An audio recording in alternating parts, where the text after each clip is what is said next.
Welcome to the Answers Yes podcast, where we interview some of the most interesting people that have said yes to opportunities in their life. We hope that through these stories, you can learn to create your own destiny by saying yes along the way. Join us as we explore the new series covering topics such as passion, integrity, and hard work.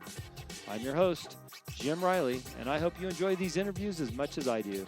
I believe that everyone has an important message worth hearing.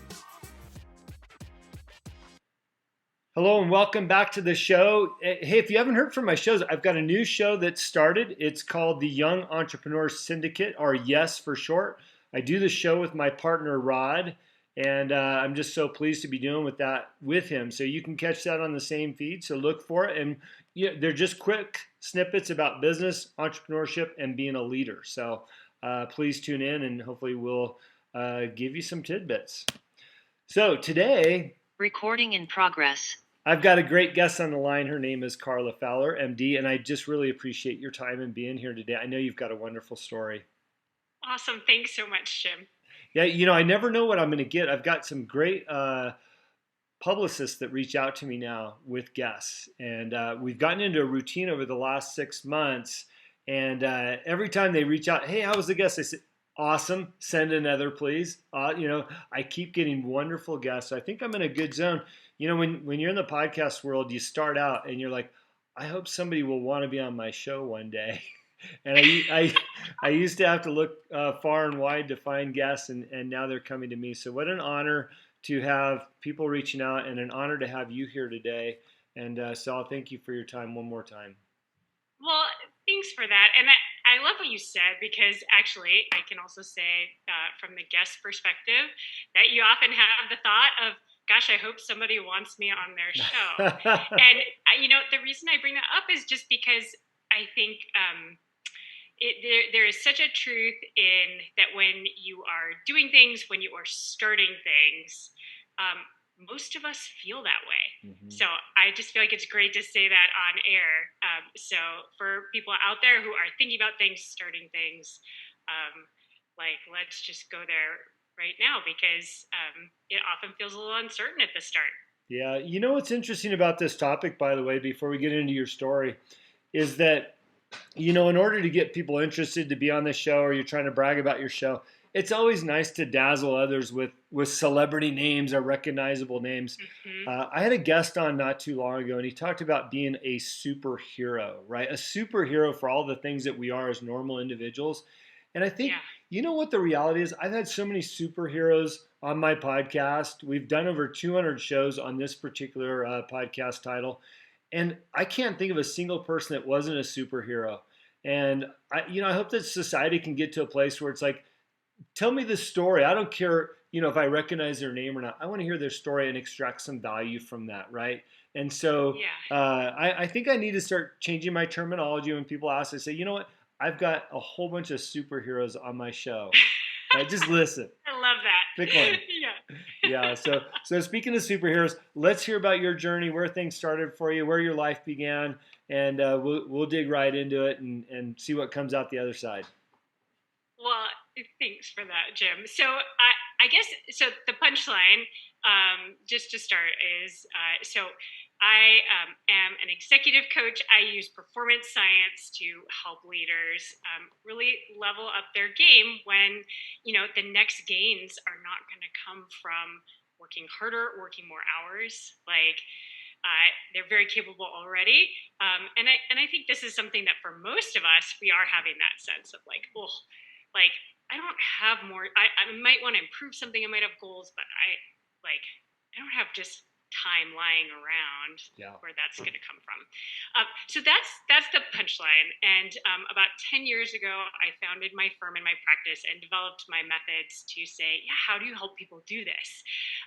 But just to back up, most people, when they hear their backstory, they're like, wow, how'd you end up in coaching? Right. So my professional background prior to that was actually that I was training in academic science. So I got an MD. I went to medical school. I also got a PHD. So spent a lot of time really in that world of scientific inquiry. And then prior to that, I was a person who was like kind of busy doing a lot of things. So in your in your theme of the answer is yes, I was always a person who was like, what is there out there to experience? Like, what things are there to challenge myself with? And often I was like, yes, I want to go do that. So so my route into coaching was a little different than many people's. And so just to go back further, I really grew up in like a pretty active family. I would say one of the biggest things that impacted me in early life was just that my parents took us out backpacking. Mm-hmm. By that I mean like we went out in the wilderness for like 7 to 12 days at a time every summer. We had to carry our own gear, and that started when we were like 4. Wow. Maybe 5.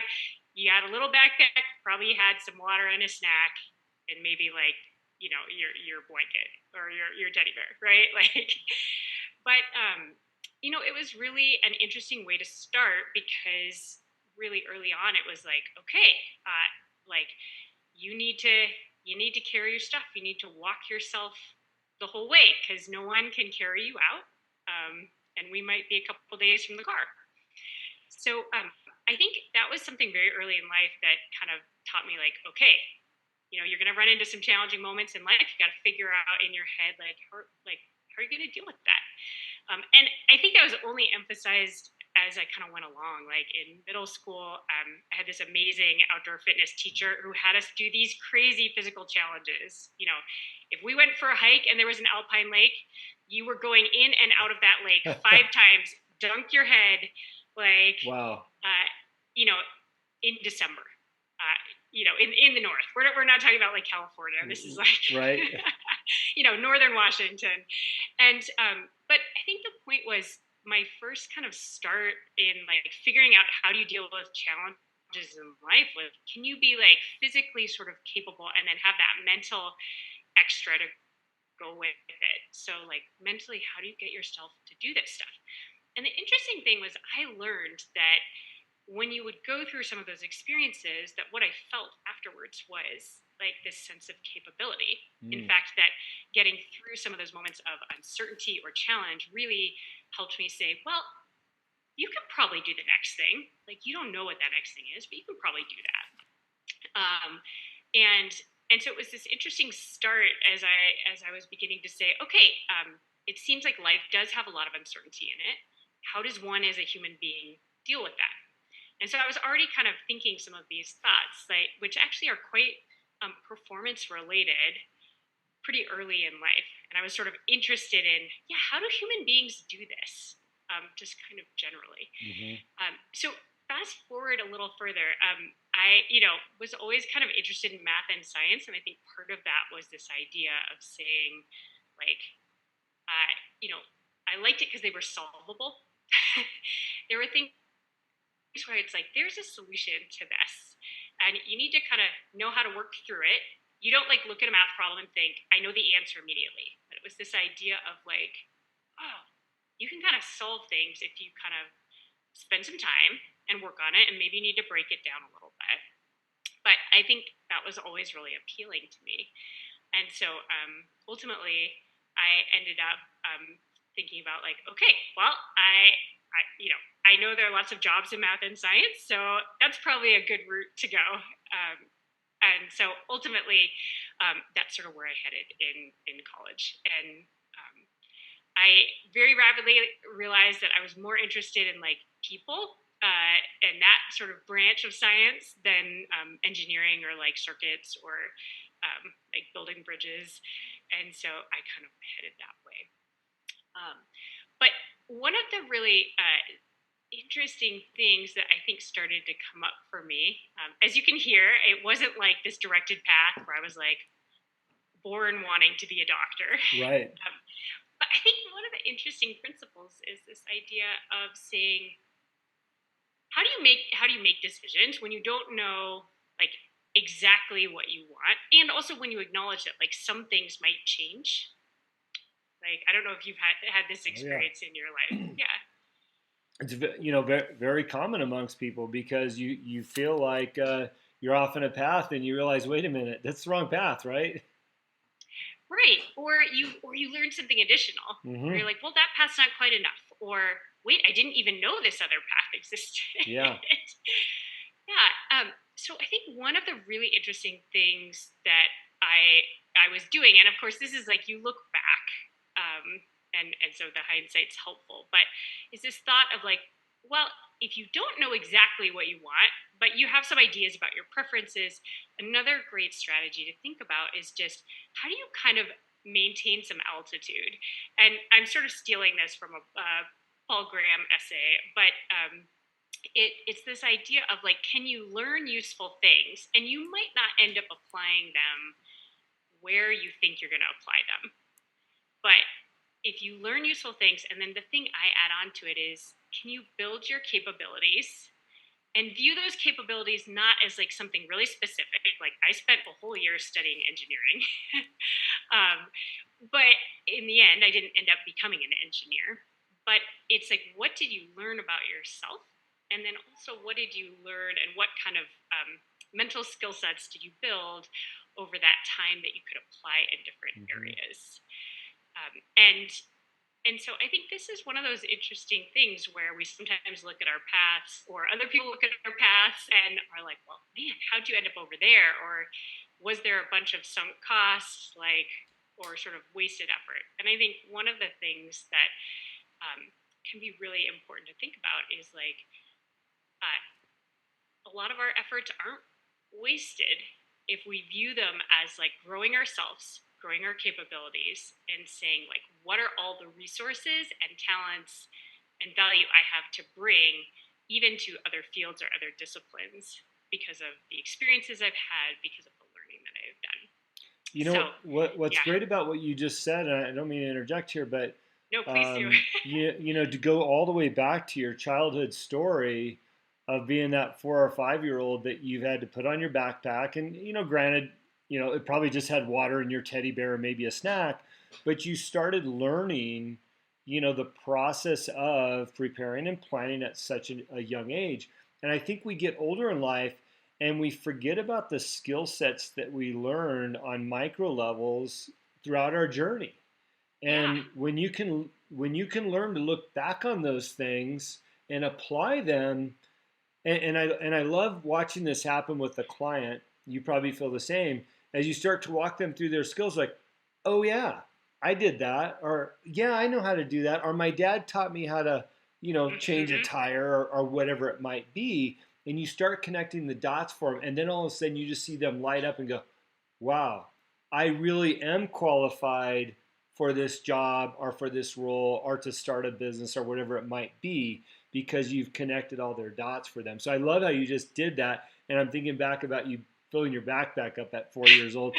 And also I'm thinking, well, I'm a yeah. parent, am I doing those things for my kids right now? Because they're 5 and 6, right? So Well, it's I love how you brought that all together. This idea of like, what is the abundance of skill sets that we have, oh, and really seeing those. And it's funny, one of the mistakes that I think sometimes comes up, and we all do it, but it's this idea of like performance discounting. mm-hmm. And this is a phrase I use to sort of describe what happens either when we like move the goalposts of our goals, like we kind of hit a goal we've made, and then we don't even really celebrate. We wake up the next morning and we're like, but I haven't achieved anything today. So that's one form of it. But another form of performance discounting is really this idea of saying, where we're, as you said, we're not recognizing all the talents and capabilities we've actually built. Maybe because we're like, well, yeah, but that was in that job and this is a different job. Or even it was so long ago that we've sort of forgotten that we have that like tucked away. Yeah. So if we had to say like, okay, what's the mistake to avoid? It's really interesting to look at our lives and say, hey, where am I performance discounting? Where could I give myself more credit? Yeah. Yeah. Yeah. We're really good about discounting our skill sets. And like you said, well, that was at that job. Well, believe it or not, these skill sets oftentimes apply across the board, if not in jobs, but just in life in general, right? Whether that's I agree. your home base or at the local grocery store, whatever it might be. And I think to your point, people really discount the value that they bring to the table. Yeah. Well, and the other thing that this is related to is this idea of sort of growth mindset. And I want to bring it up because I think many people are familiar with the term, but it's this idea of saying it's like a belief or a mindset that you can grow, change, and adapt, that we are not fixed in our kind of abilities as human beings. And we've learned, like through the science, that actually when we have a mindset of growth, that we actually are able to do so. And in fact, when our mindset is a little more fixed, like, well, I have a certain capacity for X and no room to grow, that tends to hold us back. And so one of the things I've noticed over time is that we sometimes do understand growth mindset and we have it, but we only have it in one area of our life. So we limit that mindset to like, well, I'm really good at work, for example, but I don't feel like I have any ability to like say change my, I don't know, my physical health, right? Like, or my kind of social community, you know, my ability to relate and build good relationships with people outside of work. These are just hypothetical examples. Yeah.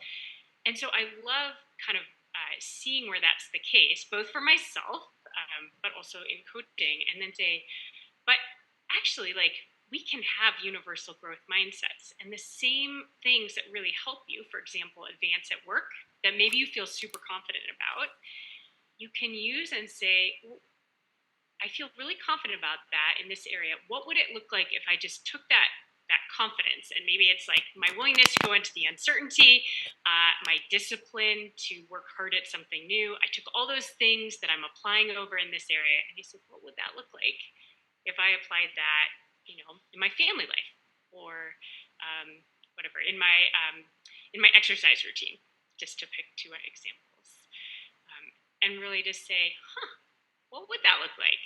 Because I've got the tools. I know I have the tools. I'm using them over here. Yeah, it's interesting, Carla. You know, I always take notes while I'm interviewing somebody, and oftentimes those notes are how I come up with the title of the show. Sometimes it's quite boring, but sometimes I got, you know, what do I pick from? I'm taking so many notes here. So if you're listening to the show right now, really turn it up, because the things that Carla is talking about are so profound and accurate that most people discount them. Especially, you made a point like, hey, I'm really good at this at work, right? But they don't apply that while they're at home, whether that's in their physical conditioning or their diet or their routines at their homes or how they're raising their kids or supporting their kids and all these other things. But it really does translate. And I'm a firm believer that if you're healthy at home and in your physical fitness and in your diet, you know, that's going to translate back to your work. So it really makes a lot of sense to make sure that you're looking at, you know, your, as you call, your universal growth mindset across all factors of your life, because they all work congruently. They totally do. Absolutely. Yeah. I'm just thinking, like, when I'm not working out, my version of whatever that looks like, I'm not as good at work and I'm not as good as a parent, right? So that's, to me, that's a real tangible thing that I can see the benefit of being in good health through my physical exercise affect both my work life and my personal life, you know, black and white every single time.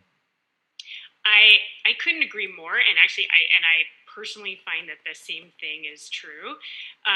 And it's funny because now, you know, in looking back and I think about it, so one of the things I've always done is I have a pretty active sort of sport life outside of what's happening for me professionally. But there were some interesting things that I learned about that. So one you just brought up, so we don't need to repeat that. When our bodies are healthy, our brain is healthier, and so many things go better.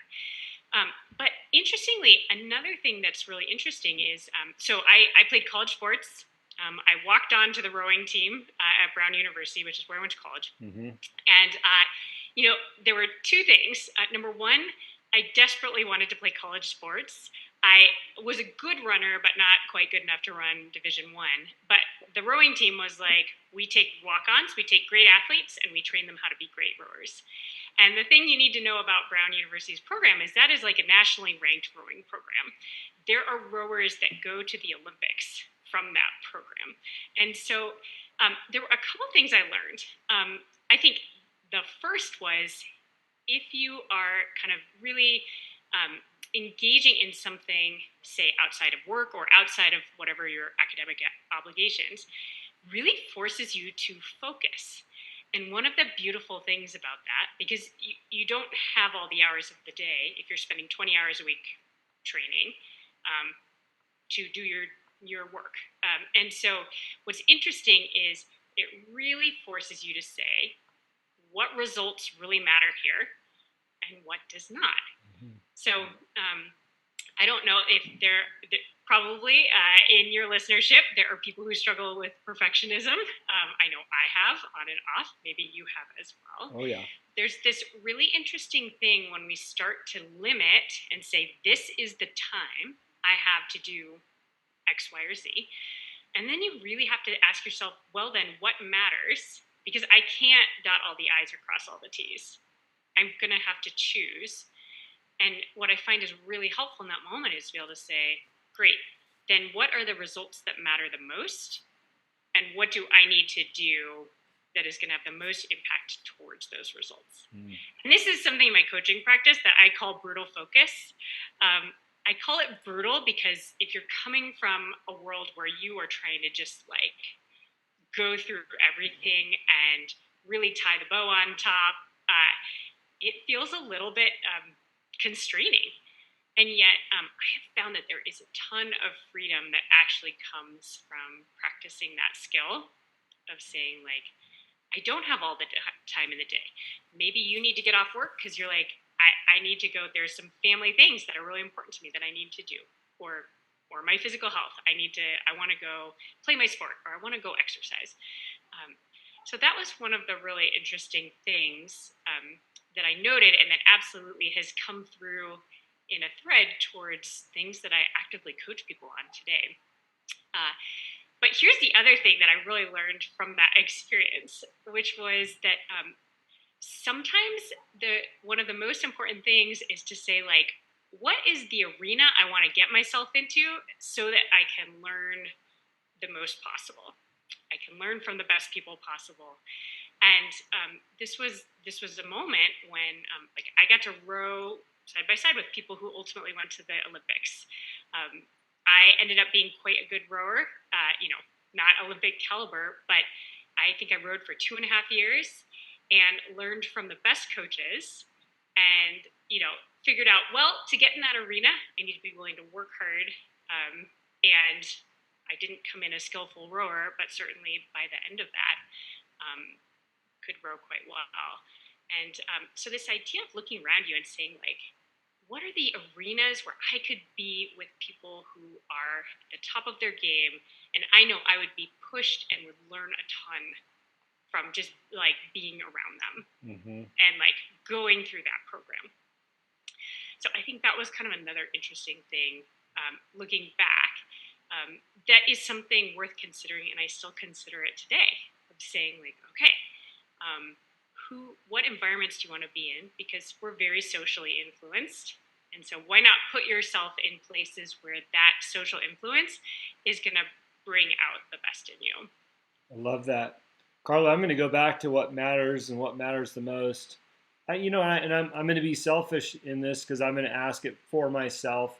But I think it's important because oftentimes there are questions other people can learn. And by the way, you're not going to say it, but I will. I've spent enough time on the East Coast and time in Hawaii. You have badass status for being on a rowing team, especially at that level. I know what that, I'm a West Coaster. We don't really have rowing out there, but I realize how challenging it is. So you just went up 3 or 4 more notches on my ladder of accomplishment going, wow. So good job there. And because I do understand how hard it is to be on those teams and be a part of an organization like that. And like you talk about, you've learned lessons through that you're applying in your life, right? So here's my what matters. And I'll give you my own personal struggle and hopefully people will learn through it, right? So I raced competitive Spartan racing. At one point, a couple years ago, I was 3rd in the world for men over 50.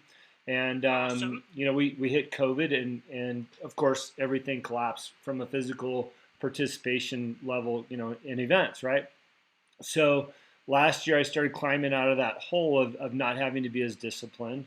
And so right now I actually recently signed up for the Spartan World Championships again, and they were canceled. So my training's gone like this, right? And you know what that's like being a rower. Well, we got invited to race the world's toughest mudder, which is another series. It's happening in November, so I'm wrapping my training back up. I feel amazing, by the way, right? And this is herein lies the question, right? Are the problem. In my mind, I've achieved a status in the past. When my kids were younger, I had more time to train and commit 40 plus hours a week, right? Yeah. Now I have to make the decision, do I want to continue to ramp up my training to be successful in November, right? Because I want to go race and I want to go win. Like, I know what that feels like. Yes. But I know the reason why I do this in the first place is because being in my 50s, the most important thing that matters to me is being healthy for my kids, right? I want to be healthy for my kids. Well, I'll be honest with you and our listeners, I'm healthy. I'm enjoying my good health and physical fitness with my kids. I can run with them. I can carry them on my back. I can carry their backpacks when we go hiking. So here's the dilemma, right? What matters and what matters the most, right? What matters the most is my kids and my health for them.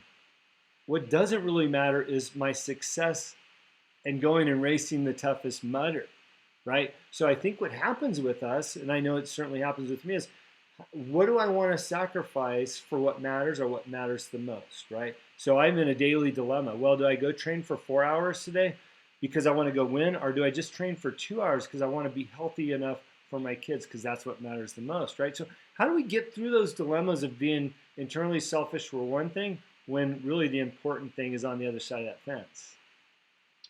So it's such an interesting dilemma, and I'm not in the business of like giving answers for what people should want. Sure. But here's what I will say from the science.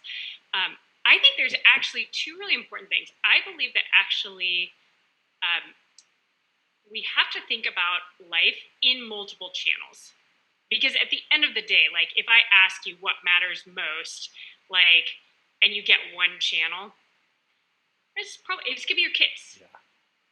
And yet, like, we know that actually caring for ourselves and even having a sense of winning and capability is part of what makes us thrive. And so I think there's a couple different ways to think about this. One is to actually really think to yourself, like, okay, well, what actually is my goal with Tough Mudder? Like, and you could say, well, I could see a couple different goals, and I think that's important to recognize, to say, like, there is win it, like literally win it all. And I forget, is Tough Mudder a team? Is that a team one, or is this an individual? It's individual, although they do encourage helping one another. Unlike Spartans, you're solo, but with Tough Mudder, they do encourage that.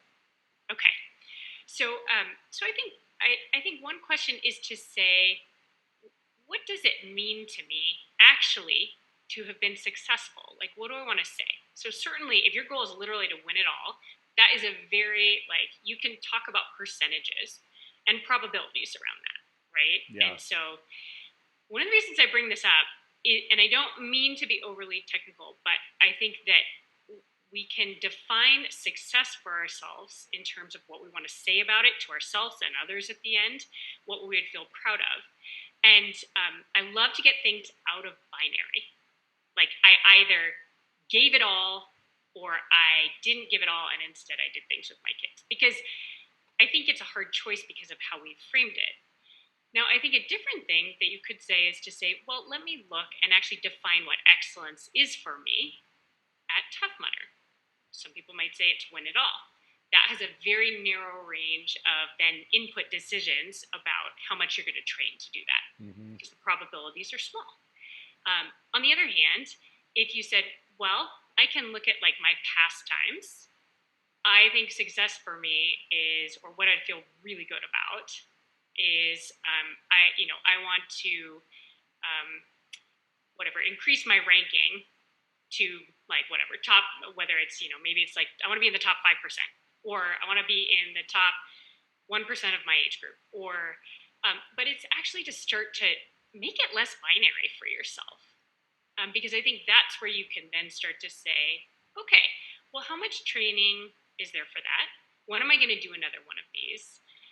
And this brings this idea of sequencing into play. Because in life, some of how we get many of the things we want, not unlimited numbers, but where we get more than one important channel, is to say, how do I sequence things? So right now is an intense period of time for Tough Mudder. But I imagine it's not that your plan is, I'm going to do a Tough Mudder every month now, right, into perpetuity. And so I think sometimes we have to sequence things where we say, well, I'm going to give a little less to this, but maybe the benefit of that is you're like, but I know my kids see me doing something, modeling something, about choosing something for myself. And that's okay for parents to do that. In fact, I think, my dad, when he took us backpacking, he set a goal for himself when he got to mid-career, had young kids, and suddenly realized that, so he was a mountain climber. And he had stopped mountain climbing because it was sort of like, have a family, be responsible. But like, he realized that for him to thrive in life, he needed to have adventures. He needed an adventure every year. And that was backpacking with 5-year-olds when he had young kids. And I think this is actually something really important to model. So bring it back. Maybe you want to define success. That then helps you say not as much training as possible or no training at all. It helps you titrate. And then I think also looking at, is choosing to do Tough Mudder really a choice that is not kids? Or is it just a different flavor of, this is where I model that it's okay as an adult when they have families of their own, that maybe it's okay to like stay healthy and go after goals. You don't have to stop going after goals after you hit 40, for example. right. Right? Yeah. So I don't know, there's so many things we could talk about. I love your response though, and I wasn't going to give you an easy question either. Looking at your experiences, and just to put some closure on it, I have made the decision that I'll train enough to complete the race and do well, right? And as you know, probably with rowing and some of our listeners, when you're top achievers, you realize that it takes time, patience, and energy over extended amount of training to achieve those 1% club winnings. We haven't even talked about the concept of compounding, but yes, right. That is a compounding activity. It takes time. But your response was well-founded and appreciated, and I think it's something that others can learn from, because we need to put those processes in place when we make a lot of decisions in our lives, especially as they affect things. You pointed out one thing that I think is an important thing to note, and I appreciate you identifying it, is what my children see, what I'm modeling for them. I teach it's not my program. It's called 75 Hard. It's an intense mental strengthening program. If you haven't looked it up, look up Google hashtag 75 Hard. And, people ask me like, well, what did you get out of it? And I said, what I got out of it, the most important thing I got out of it is that my children saw what I was doing and what the results were from all aspects, health, family time, etc. And I received more from watching them learn than what I got out of it myself. So I appreciate you bringing that up, because people are watching, especially our friends and our family and our kids. And so that's an important observation. I looked at the clock. We're flying through our time. I think we're over 30 minutes now. Carla, I'm just so appreciative for who you are and what you're doing. Where can people find out more about you or learn about how to work with you and get involved? So a great place, if you're just kind of interested in new ideas and things that I'm talking about, so LinkedIn's a great place to follow me. And that's where I post if I'm on a podcast. We talk about a range of different ideas. And so that's a great spot. That's Carla-Fowler. LinkedIn. And then to learn more about the coaching that I do and how we take some of these ideas and really help people, whatever are the goals or the things that they're working towards, how do we help them use them? So my website is the best place to find me. That is THAXA.com, THAXA. And really, you can message me through the site. There is lots of information about my coaching. And if it's something that you are interested in pursuing, please send me a message, and then we can talk about what that might look like for you, and just continue that conversation. Carla, I really appreciate your time. If you're listening, when you think about people we see on television, I'm specifically thinking about athletes, right? You think about these world-class athletes. They all have a coach. I had a coach. I still have a coach. I have 2 groups that I'm involved with that are coaching groups. I'm a coach. It's needed. If you want to change your life, identify some strengths and weaknesses, it's worth any amount that you can invest into your coaching. I would highly encourage it. And just by the brief time that I spent with Carla today, the 30 plus minutes in her bio, she's going to bring tremendous value to you. So I'd encourage you to reach out, learn more about THAXA. And Carla, I can't wait to speak to you again sometime in the future. I hope you'll be back, and I love what you're doing. And I appreciate your time. Awesome. Thanks so much, Jim. Thank you for listening to today's show. It is my pleasure and honor to interview all of the guests that have been on the Answer is Yes podcast. If you have enjoyed the show, please go on iTunes and subscribe, give a rating, or simply tell a friend about the show. We also believe in the message of our guests and the positive influence of their stories. As my own mentor and coach, David Meltzer, has taught me, spend some time every day thinking and writing about the things in your own life that you have more than enough of. You will find out how blessed we really are. Please visit my website, livelifedriven.com, for the latest updates about me and what I'm doing. Plus, I post a monthly blog about the many topics on this show. This podcast can also be found there. As I learned early on in life, what you believe is what you will achieve. Thanks, Mark Victor Hansen, and thank you, and have a great week.